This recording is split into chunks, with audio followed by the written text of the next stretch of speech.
so let me just walk through this because this is the product of the discussions that we've been having with the Budget and Resource Allocation Committee. You'll notice that in the top left corner, the goal is $9.6 million. We have been talking about 5.3 as being 5.4 being the best case scenario. It seems more and more likely that the scenario will be $9.6 million, largely because the governor thus far has been unsuccessful at getting enough votes in the legislature in order to put the ballot on the ballot measure up for election in a special election in June. He requires 2 Republicans still and two Republicans each for the Senate and the Assembly in order to be able to have enough votes to put it on the ballot. So $9.6 million is the number that we're shooting for in terms of net reduction to the general fund expenses. Okay, now the first one you'll see over here in the yellow, we have 5 broad categories of where this money can come from. The first one is the retirement incentive, $2.75 million. That number is based on an actuarial study that was done by PARS. And then actually, I think that their numbers were extraordinarily conservative, so it's just a little bit higher than that. But it's for any employee 55 years at least or older, and with at least 5 years of service at Pasadena City College.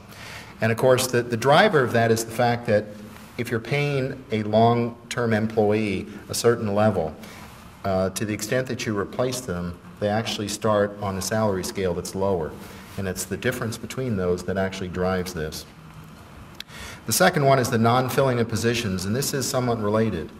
In the retirement incentive plan, almost all of the positions were conceived to be replaced immediately, and by immediately it means the day after the retirement incentives took place, which would mean July the 1st, every single person would be replaced, with the exception of, I think, maybe 5 or 6 people. What this is contemplating is a budget hiring freeze, or at least a soft freeze, to where most of the positions that are vacated for administrators, managers, supervisors, and classified employees would not be replaced. And therefore the estimate, and these are pure estimates, until May the 16th, when the enrollment date passes, we will have no idea what these numbers really are.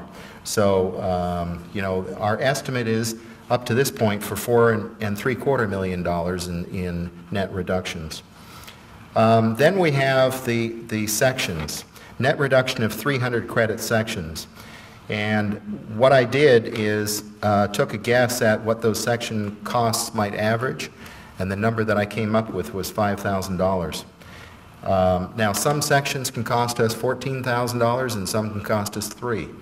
So on a full-time faculty basis for a long-time faculty member, including benefits, it can reach $14,000 or $15,000. For a new adjunct instructor, it can be down as low as $3,000.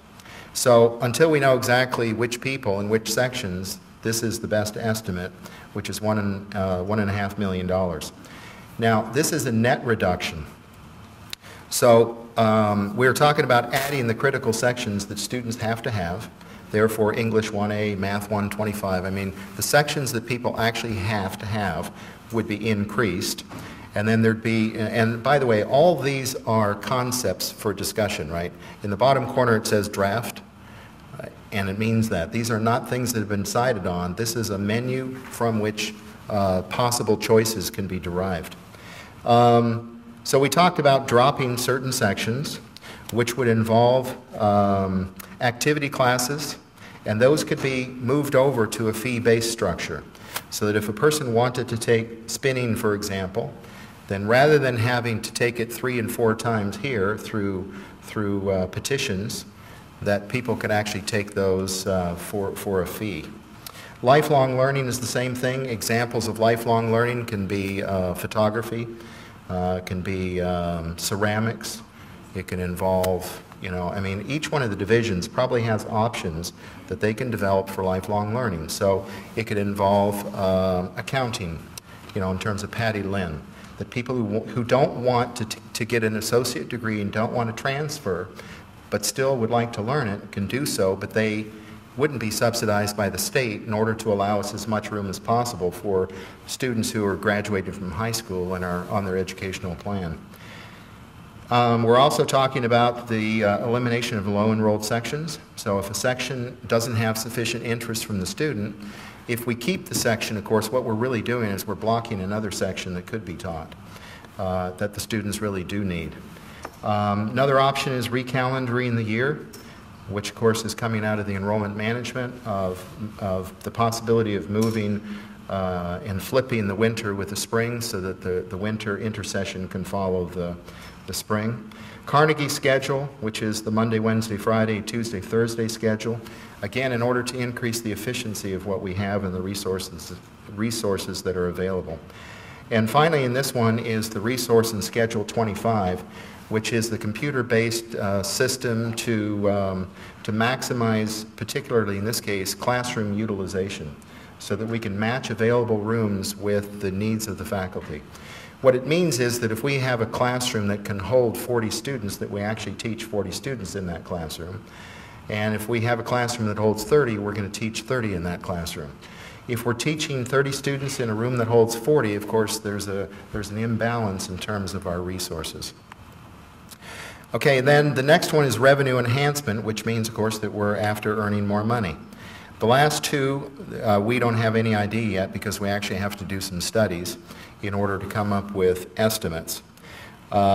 Earlier we talked about moving things to fee-based, so therefore there can be a revenue enhancement in terms of offering those fee-based.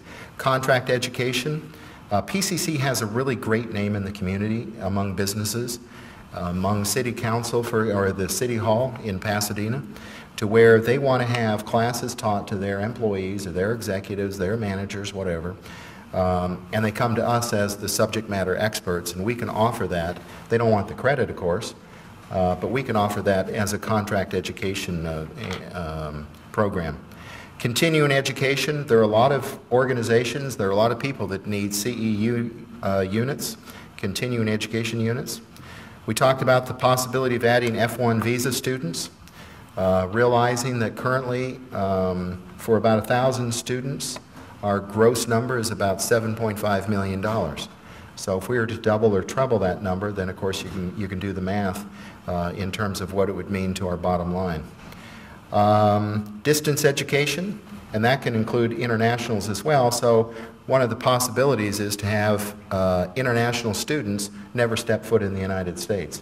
So they could take it in India, they could take it in China, they can take it in Canada or wherever.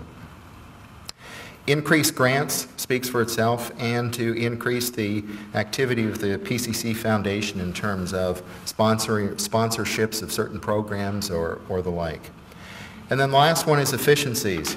Through the enhancement of technology, we think that we can become more efficient and therefore help in terms of our overhead in business parlance.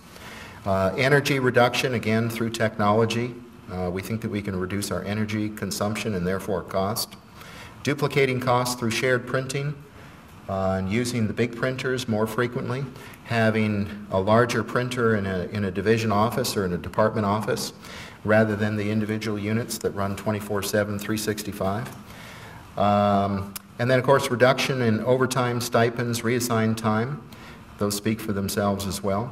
A virtual lab is where a student can access one of our labs from off campus as though they're on campus. So it creates a virtual environment where they have the exact same scenario that they would have if they were on campus. Reduction of fund transfers.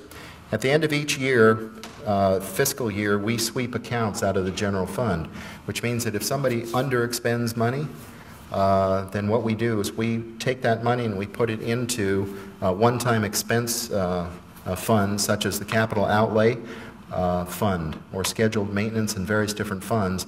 That's traditionally how we've funded those programs throughout the years.